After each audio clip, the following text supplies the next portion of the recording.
When they entered the theater, the usher tore their tickets and gave them the stubs. They didn't really think about it, but put the ticket stubs in their wallets. The AI companions floated to the top of the theater and dimmed so as not to disturb the viewing experience. Most of them had better eyesight than humans anyway. Jason watched other students being seated as the movie screen played trivia about movies and actors he had never heard of. At home, the top actors and music idols were almost as present as the moon in the sky. It was unusual that he didn't even recognize the faces of these actors. "Do you recognize any of these names?" Jason asked Emily, puzzled. Emily shook her head. "No, it's strange. I haven't heard of any of these actors. They must be from old movies or something." "I don't think so," Jason said, squinting at the screen. "Look at the background in that clip. Those are modern cars and buildings. These movies are recent." Emily leaned closer, whispering, "In one of the previews, I saw a woman sitting as President of the United States. That has never happened." Jason raised an eyebrow. "What do you mean? There have been 2 female presidents in the past." Emily frowned. "No, there never was. The closest we've come is a female vice president." They both fell silent for a moment, processing the information. "Are you sure?" Jason insisted. "I remember reading about them in history class." "I'm positive," Emily replied. "It's like we're from different worlds or something." Before they could continue their argument, the theater lights dimmed and the feature presentation was announced, interrupting them. They settled back into their seats, their minds still swirling with a strange realization. As the introduction song played, a vaguely holiday-themed melody filled the theater. Jason's thoughts drifted to his earlier phone call with his mother. He blinked and suddenly, he could no longer see color. Everything was in black and white. He touched his face and looked at his hands. "I'm bleeding," he said to himself, noticing the dark streaks on his skin. He looked around, but there were no seats, just an overwhelming darkness. The sound of the movie was muffled, but still audible. Despite the unsettling environment, Jason could still see the movie screen. He felt an inexplicable hunger gnawing at him, a sensation that seemed to anchor him in this eerie reality. He remained still, the movie playing on. A soft, repetitive melody began to play, its haunting auto-tuned voice wrapping around him. The sound was enticing, but Jason was totally paralyzed. Emily looked over to see if he was enjoying the scene as much as she was. To her concern, Jason was completely zoned out, his face blank. Worried, she carefully reached over and turned his head toward her, trying to get his attention. When she looked into his eyes, she saw the movie screen reflected in Jason's constantly open eyes. Emily blinked, and Jason's face turned colorless, with blood trickling from his nose.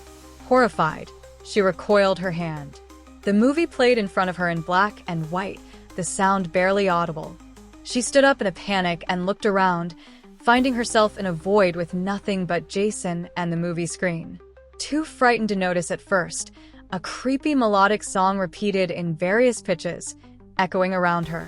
Nothing seemed to be hurting her, so she stood there in the darkness, trying her best to calm down.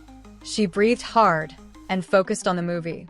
The shadow in front of the screen was not hers. It moved, lifting a hand and pointing toward Emily. Fear gripped her so tightly she could taste copper in her mouth. Panicking, she glanced at Jason, who remained unmoving. The silhouette then pointed at Jason with its other hand, and Jason looked up.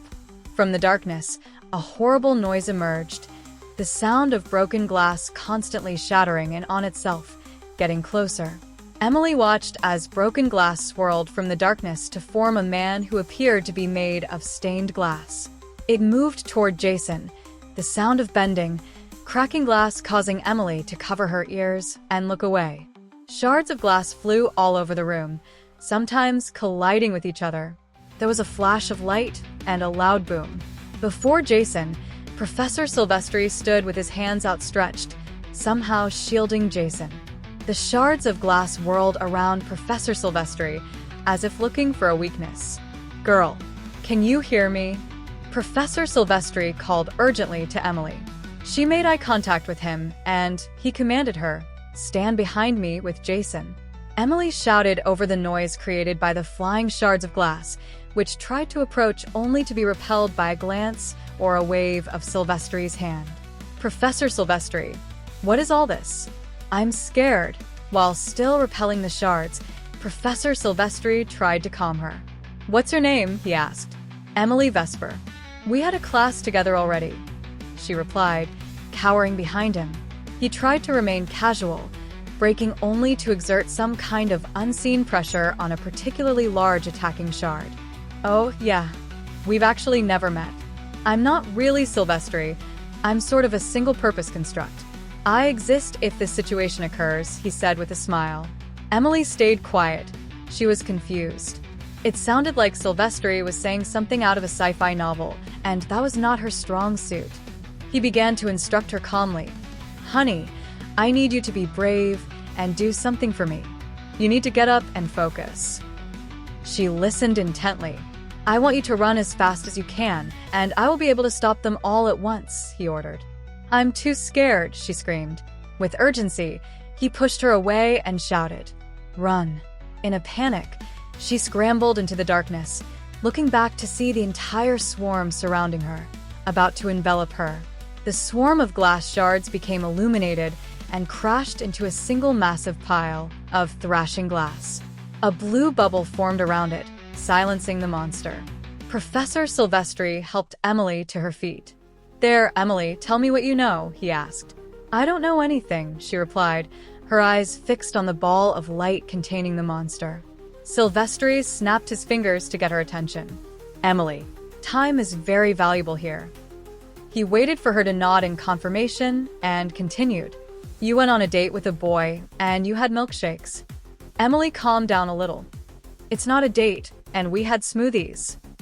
Silvestri, remembering that even though he was just an afterimage, hated the smoothie guy as his creator did.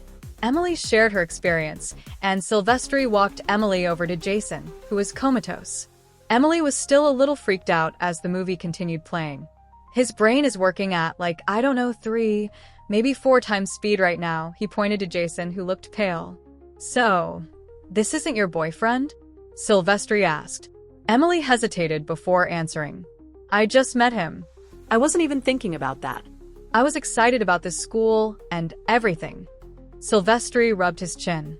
"Well, someone obviously doesn't think that's up to you," he said, still rubbing his chin. "I'll give you a choice. After you get out of here, you can remember all this that has happened," he gestured around, "or you can forget this happened and remember what she wants you to remember. So, a piece of the puzzle or the adventure that brought you to it." He looked down at her expectantly. Emily looked at Jason. "Why not both?" she asked. Silvestri waggled his finger at her. "Let's just say there isn't enough space left for that." For the first time in her life, Emily had the most selfish thought.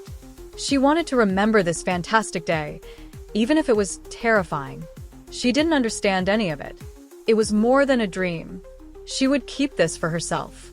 The adventure would continue, and she could stay close to Jason, who had been nothing but nice to her. "I need to remember this and go home," she said to Silvestri sternly. Silvestri sighed. "Don't tell anyone I gave you a choice," he said, turning to walk toward the shield containing the shards of glass still struggling within their confinement. "Just do what she says after I leave, okay?" He pointed at the dark silhouette of a woman who had been silently watching the whole time. Okay," Emily agreed after a second, only guessing what to do. Professor Silvestri walked toward the beast with confidence. As he did, his body began to glow, and his whole form was consumed by light. He thrust himself as a single force into the glass beast, sending them both into oblivion. In his final moment, Silvestri's image thought about how he gave Emily a choice and defied his creator. Emily looked at the silhouette, unsure of what to expect. The sounds in the room all disappeared, and the silhouette spoke. "Do you love him?" the silhouette asked, the words barely audible over the low hum that was like electricity flowing through power lines.